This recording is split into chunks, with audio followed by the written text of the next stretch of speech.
साथीदार युथ फाउंडेशनच्या वर्धापन दिनानिमित्त रविवार दिनांक 5 जुलै 2026 रोजी आयोजित करण्यात आलेले भव्य रक्तदान शिबिर उत्साहात आणि यशस्वीरित्या पार पडले।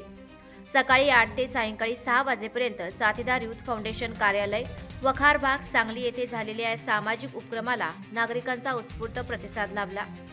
शिबिरामध्ये युवकांसह विविध क्षेत्रातील रक्तदात्यांनी स्वेच्छेने रक्तदान करून समाजाप्रती आपली बांधिलकी जपली आहे।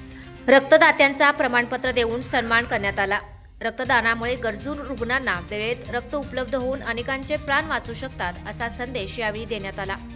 या उपक्रमाच्या यशस्वी आयोजनामध्ये सांगलीचे महापौर धीरज सूर्यवंशी यांचे मोलाचे योगदान लाभले। त्यांच्या मार्गदर्शनामुळे व सहकार्यामुळे रक्तदान शिबिराचे नियोजन प्रभावीपणे पार पडले। सामाजिक उपक्रमांना कायम प्रोत्साहन देणाऱ्या महापौर धीरज सूर्यवंशी यांच्या सहभागामुळे या उपक्रमाला विशेष बळ मिळाल्याची भावना व्यक्त होत आहे। साथीदार युथ फाउंडेशनच्या वतीने रक्तदाते, उपस्थित नागरिक, स्वयंसेवक आणि सहकार्य करणाऱ्या सर्वांचे आभार मानण्यात आले। तसेच भविष्यातही अशा समाजोपयोगी कार्यक्रमांचे आयोजन करण्यात येणार असल्याचे फाउंडेशनच्या वतीने सांगण्यात आले।